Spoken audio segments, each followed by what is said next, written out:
Hello guys, I hope you all are having a great day. My name is Amaros and today we'll be looking at the mega $1,700 PC which can provide you the best streaming results, the best gaming, along with everything that you throw at it. It can handle it all with ease, with 60 FPS plus in gaming and with high rendering speeds.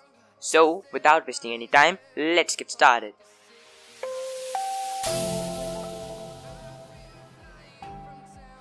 So as always, let's start with the CPU first. So for the CPU, I'm going with the Ryzen 7 2700X, which is the top of the line CPU for the AMD 2nd generation series of Ryzen CPU.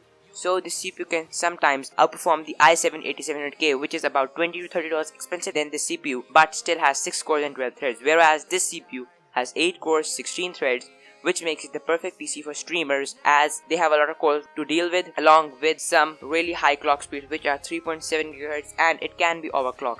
So that's why I'm going to add a CPU cooler with this CPU, which is the Karoken by NZXT, which is a pretty good liquid cooler as it can help the PC to get to higher clock speeds, so it can maximize the performance in gaming, streaming and all the tasks that you can throw at it. Coming next on the list is the RAM. So for the RAM, I'm going with the G-Skill Ripjaws 5 series of 2 sticks of 8 GB of RAM which are clocked at 32 MHz because the CPU needs a lot of RAM. So more RAM means more performance, more FPS and more rendering speeds. So that is why I'm going with this RAM. Other than that, the RAM is really good and it can also be found in the RGB version, but I'm going with the simple version as I like it simple. So that was all for the RAM. Other than that, the RAM won't disappoint you and would provide you good results. Coming at number 3, we have the motherboard. So for the motherboard, I'm going with Gigabyte Aorus X470 motherboard, but not the X370, because if you buy the Ryzen 2nd generation CPUs, they say that the X470 motherboards are better and more powerful than the X370 motherboards, and the X470 motherboards can give you a lot of features. So that's why if you don't want to lose on the features, you must go with the X470 motherboard, or else you are going to lose some features if you are the previous X370 motherboard. Now coming to the most expensive part of our build, which is of course the GPU. So for the GPU, I'm going with the GTX 1080 to maximize the performance of this build. It is a 8GB GDDR5X card, which means there won't be any points missed in the gaming, rendering, streaming or anything that you throw at it, because this is the top of the line card.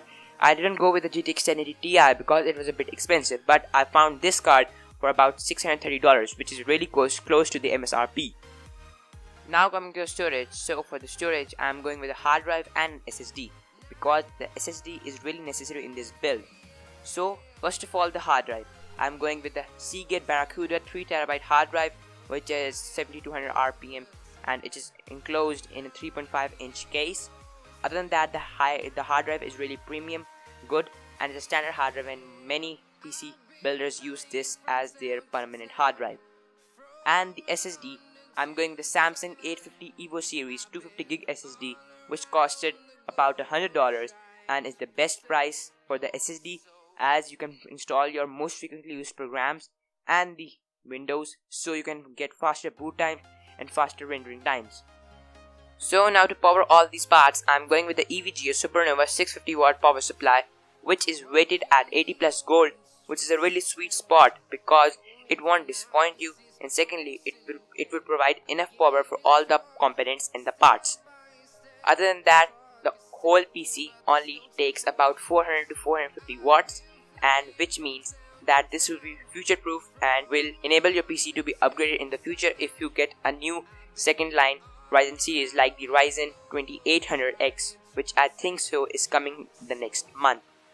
So now to wrap all the components up, I'm going with the Corsair Carbide Spec 4 black and grey PC case, which I personally really like as it has cool design along with more than enough space for all the parts that you need in the build, along with space for water cooling, or you can say liquid cooling, and all the hard drives, SSDs and the power supply.